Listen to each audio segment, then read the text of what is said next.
우와, 바다 바닥에 구멍이 생겼어요. 바다에 누수가 생긴 것 같아요. 하지만 물이 새는 일반적인 누수 현상과는 다릅니다. 물이 새는 게 아니라 들어오는 거라 샘에 더 가깝습니다. 이 독특한 누수 현상을 우리는 피티아의 오아시스라고 부릅니다. 한 대학원생이 우연히 이를 발견했어요. 그는 수면 위로 올라오는 거품을 발견했습니다. 일반적으로 바다의 기포는 열수 분출구가 있을 수 있다는 걸 알려주는데, 이 열수 분출구는 꽤 멋진 것들을 발견할 수 있는 핫스팟이에요. 이 통풍구는 실제로 해저에 있는 온천과 같은 역할을 해요. 하지만 따뜻한 물로 거품을 내는 대신 지구의 지각에서 과열된 유체를 방출하죠. 해수가 이 균열로 스며들어 지각 깊숙이 이동하면 매우 뜨거운 멘틀과 접촉하게 돼요. 이 과정에서 해수는 매우 높은 온도로 가열돼요. 그리고 다시 지표면으로 올라오면서 용좋은 가스와 미네랄을 운반합니다. 통풍구에서 뜨거운 액체가 뿜어져 나오면 주변 바닷물과 섞여 빠르게 냉각됩니다. 통풍구에서 조금만 떨어져 있어도 수온이 20도씨 정도로 내려가는데 일부 생물들이 좋아하는 온도죠. 그리고 어둠 속에는 유령 물고기, 거대한 붉은 팁관충, 등에 눈이 달린 독특한 새우와 같은 진짜 괴물들이 살고 있어요. 튜브벌레와 박테리아와 같은 일부 생물은 혹독한 환경에서 살아남기 위해 통풍구에서 방출되는 화학물질과 미네랄에 의존합니다. 하지만 이 경우 거품이 일어나는 물은 열수 통풍구에서 나온 게 아니에요. 샘 때문에 거기에 있었습니다. 그리고 그게 좀 더 우려스러운 점이에요. 이 저수지의 물은 그 자리에 머물러야 해요. 물이 너무 많이 새어나가면 특히 주변 지역에 심각한 결과를 초래할 수 있습니다. 태평양 북서부 해안의 거대한 단층대인 캐스케디아 섭입대를 따라 이 특이한 누출을 볼 수 있어요. 이곳은 지각을 구성하는 두 개의 큰 판이 서로 만나 나란히 미끄러지는 곳입니다. 피티아의 오아시스에서 나오는 물은 이 판들 사이에서 윤활유 역할을 해요. 단층대를 에어하키 테이블이라고 생각하시면 돼요. 유체 압력이 높으면 마치 에어가 켜져 있는 것과 같아요. 즉, 판 사이의 마찰이 줄어들어 판이 움직일 수 있습니다. 하지만 유체 압력이 낮으면 두 판이 서로 고정되어 스트레스가 쌓일 수 있어요. 그렇다고 해서 기분이 나빠지는 건 아니고요. 지각판의 맥락에서 응력은 변형을 일으킬 수 있는 압력이나 힘을 말합니다. 그리고 이러한 스트레스가 쌓이기 시작하면 언젠가는 어딘가로 흘러가야 해요. 스트레스가 너무 많으면 지진을 유발할 수 있고 작은 지진이 아닌 큰 지진이 발생할 가능성이 높습니다. 예를 들어 캐스케디아 섭입대에서 스트레스가 방출되면 규모 9의 지진이 발생할 수 있어요. 비교해보자면 지금까지 기록된 가장 큰 지진은 1960년 칠레에서 발생한 규모 9.5의 지진이었습니다. 피해가 막대했던 만큼 물이 저수지에 남아 지각판 사이의 섬세한 균형을 계속 유지할 수 있기를 바랄 뿐이에요. 우리는 바다의 5%만 탐험했습니다. 바다 밑바닥에 얼마나 많은 멋진 것들이 발견되기를 기다리고 있을지 누가 알겠어요. 예를 들어 아조레스 제도 근처의 대서양 심해에서 신비한 홀로 과학자들이 우연히 발견한 이 신비한 생물들을 살펴보세요.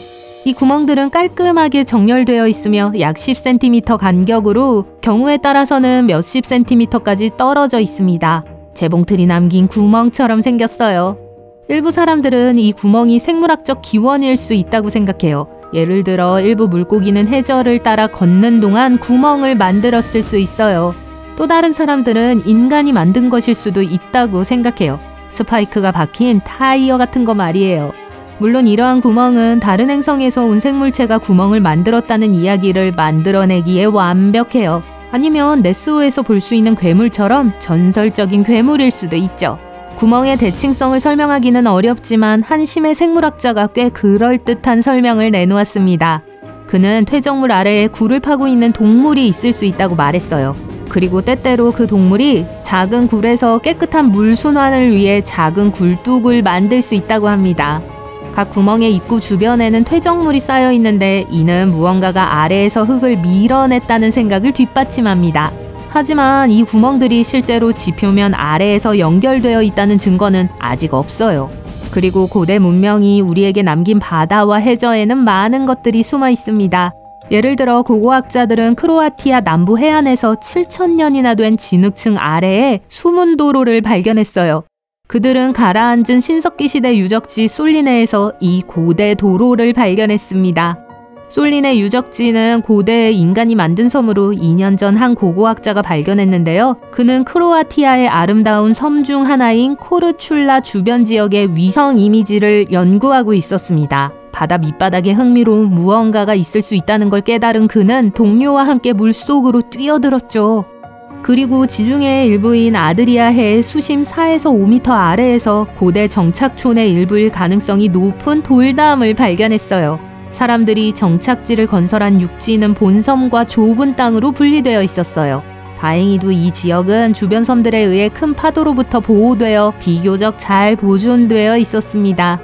지금은 바다 밑에 숨어있고 진흙으로 덮여있지만 약 7,000년 전 사람들이 이 길을 걸으며 인근 정착지를 방문했을 모습을 상상하는 것은 정말 흥미로운 일입니다. 가장 신기한 생물을 보고 싶다면 바다 밑바닥으로 가보세요. 실제로 과학자들은 태평양 해저에 잠재적으로 새로운 종이 30종 이상 존재할 수 있다는 사실을 밝혀냈습니다. 원격 제어 차량을 이용해 이 생물들을 수집했어요. 최근까지만 해도 사진을 통해서만 이러한 생물을 연구할 수 있었기 때문에 이는 큰 진전입니다. 분절지렁이, 다양한 종류의 산호, 진해와 비슷한 무척추 동물, 그리고 그 밖에 많은 생물들 말이에요. 하지만 우리가 이미 알고 있는 공상과학 영화에서나 나올 법한 오래된 괴상한 생물들도 많이 있습니다. 붉은 문어, 블로피쉬. 네, 이 아이는 물 위로 올라오기 전까지는 평범해 보이죠. 고블린 상어, 블론 바이퍼 피쉬, 좀비벌레. 네, 알겠어요. 넘어갑시다. 해저에는 우주에서 온 물건도 숨어 있어요. 태평양 해저에는 희귀한 형태의 플루토늄과 철의 흔적이 남아 있습니다. 그리고 놀라운 건 이 모든 것이 우주에서 왔다는 거예요. 이 방사성 물질들은 아마도 우주에서 어떤 종류의 대격변이 일어났을 때 형성되어 결국 우리의 아름다운 고향인 지구로 왔을 거예요. 그리고 이 외계 파편은 지난 1000만 년 이내에 지구에 나타났을 가능성이 높습니다.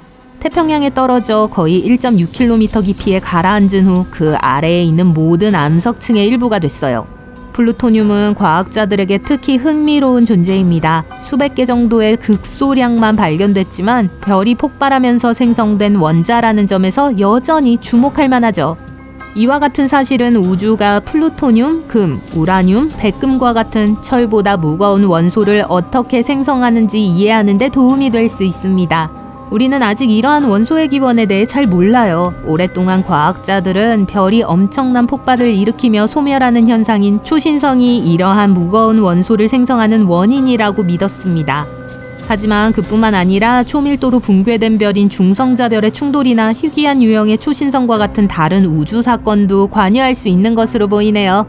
팝콘 좀 가져올게요.